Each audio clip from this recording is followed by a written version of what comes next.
Já são 2 jogos sob o seu comando. Na sua opinião, na sua avaliação, nesse pouco tempo que você tem à frente do Vila Nova, o que está faltando para o Vila Nova realmente conseguir reagir na Série B?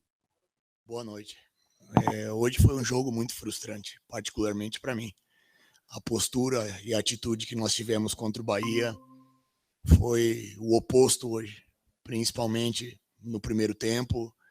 Não tivemos a competitividade necessária, não tivemos a organização necessária que trabalhamos, não nos superamos. Isso é uma coisa que eu tenho falado quase que diariamente, que em muitos momentos, quando você passa um momento ruim, você tem que se superar. Então a gente lamenta e ao mesmo tempo tem que seguir em frente, né? Nós temos que chacoalhar, continuar trabalhando, mas alimentar um pouquinho mais essa postura que só jogar, só pensar em jogar não vai ser suficiente. Já pensando na sua resposta, pegando seu gancho de seguir em frente, daqui a 2 dias praticamente, né, o Vila Nova já enfrenta o Sport fora de casa. Qual a expectativa para esse jogo que mais uma vez é decisivo para o Vila Nova? Jogo difícil, jogo competitivo, casa cheia, o adversário brigando por algo grande, né, na tabela. Então a gente tem que saber que mais uma vez a gente vai ter que estar organizado, competitivo, se superar e jogar no limite. Eu acho que o que faltou um pouco hoje, já voltando à pergunta anterior, foi isso. A gente precisava jogar no limite. Jogar no limite das nossas forças, das nossas qualidades, enfim, buscar o resultado, porque era uma oportunidade ímpar. Mas contra o esporte, a gente sabe que é um jogo diferente, é um perfil diferente, onde o adversário, naturalmente, dentro de casa, vai buscar propor o jogo e vai buscar se aproveitar desse momento que a gente vive. Então a gente tem que ir muito preparado, muito organizado e com uma força mental muito grande. Boa noite, professor. Queria saber de você o porquê pela opção do Marlone para iniciar a partida contra o CSA e por que no primeiro tempo o time alagoano teve muito volume de jogo e pressionou o Vila Nova no seu campo de defesa. Boa noite. O Marlone é um jogador de articulação. Pelo fato da gente jogar em casa, a nossa ideia era ser um pouquinho mais ofensivo, né? E ao mesmo tempo ter várias opções, maiores opções na bola parada. A gente sabia que o Marlone teria condições de jogar 45 minutos e até mesmo pelo jogo passado que ele fez, entrou muito bem. A gente optou por essa formação com o Rafinha, com o Arthur e com o Marlone, jogadores de maior, os últimos 2 jogadores de maior articulação, de maior chegada no campo do adversário, mas a gente deixou de competir. E aí foi algo que pesou, principalmente no primeiro tempo. E num momento delicado como esse que o Vila vive, né, essa viagem aí para Recife, apenas 2 dias de preparação, ou quase preparação para enfrentar o esporte, o Vila também compete contra o calendário? Sim, nós temos que usar esses 2 dias para nos recuperarmos, na questão física, mas principalmente na questão mental.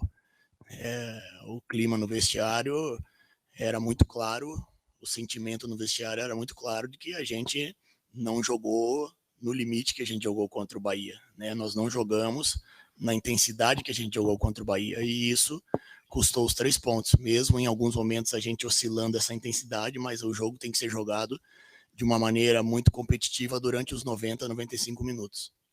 Boa noite, Alan Al, Felipe André da Rádio Bandeirantes. Alan, por que da dificuldade? O que você pode falar da dificuldade do Vila Nova de conseguir se impor contra o CSA, né? Principalmente no primeiro tempo, na segunda etapa, o Vila Nova teve muitas dificuldades ali no sistema ofensivo. Boa noite. Eu acho que entra também a questão mental. Em alguns momentos a gente tomando decisões erradas e nós perdemos o jogo justamente por isso, né? Com a bola no nosso pé, entregando ao adversário, não matando a jogada, não sendo competitivo como a gente foi contra o Bahia, e isso acabou dificultando muito o nosso trabalho. E a partir do momento que você não toma a rédea do jogo, automaticamente o adversário toma. Então a gente precisava iniciar e cobramos isso, falamos isso antes do jogo, de que a gente precisava iniciar a partida de uma maneira fervendo a partida, e não foi o que aconteceu. Então isso a gente acabou pagando um preço muito caro e cometendo alguns erros com a bola no pé que proporcionou ao CSA tudo que ele queria, né? Jogar no nosso erro, jogar no contra-ataque, nas transições, e foi o que aconteceu. E o Vila Nova já volta aos gramados na segunda-feira, né? Se a gente for pensar num cenário ideal, o Vila Nova termina o primeiro turno com 16 pontos. Se a gente começa a fazer aquela matemática ali dos 45, seriam 29 pontos para conquistar no segundo turno. Já se torna uma meta muito difícil para o Vila Nova? A dificuldade ela já vem há muito tempo. Então nós temos que saber trabalhar em cima da dificuldade. Nós temos que pensar jogo a jogo, nós temos que competir jogo a jogo, nós temos que ter uma agressividade jogo a jogo, porque se você parar para analisar a tabela, é uma coisa que vai desestabilizar em alguns momentos emocionalmente. Então a gente tem que pensar jogo a jogo, partida a partida, e ter a postura concreta de intensidade, de entrega e principalmente de competitividade.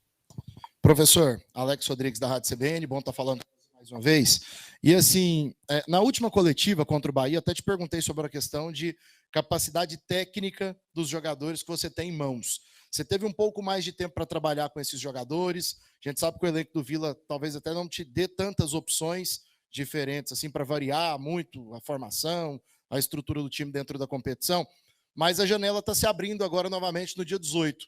Pelo que você percebeu, viu da capacidade técnica do que você tem em mãos, você vai precisar de muita coisa para poder reagir com o Vila nessa Série B? Bom, a própria classificação e o próprio desempenho nosso já responde que a gente precisa, sim, urgentemente reforçar, né? Não é só, como eu venho repetindo aqui, a questão da atitude ou algo parecido. Claro que isso é fundamental, e isso foi fundamental, porque o CSA não é superior a nós tecnicamente, mas a gente precisa de algumas peças aí para que possam reforçar, para que possam dar alternativa, para que a gente possa ter um pouquinho mais de qualidade e de aguerrimento. Praticamente, isso vai ser fundamental para a gente sair dessa situação. Então, em alguns setores, a gente já conversou, a diretoria vem se movimentando, é uma dificuldade muito grande, né, de você conseguir contratar nessa janela, pelo fato de jogadores que fizeram mais aí de 7 jogos, e a gente tem que tomar as decisões coletivamente, com muita confiança, para que a gente possa mudar esse cenário, não só com o trabalho, mas também com algumas alternativas do dia a dia, de formação, enfim, de várias coisas que envolvem o futebol.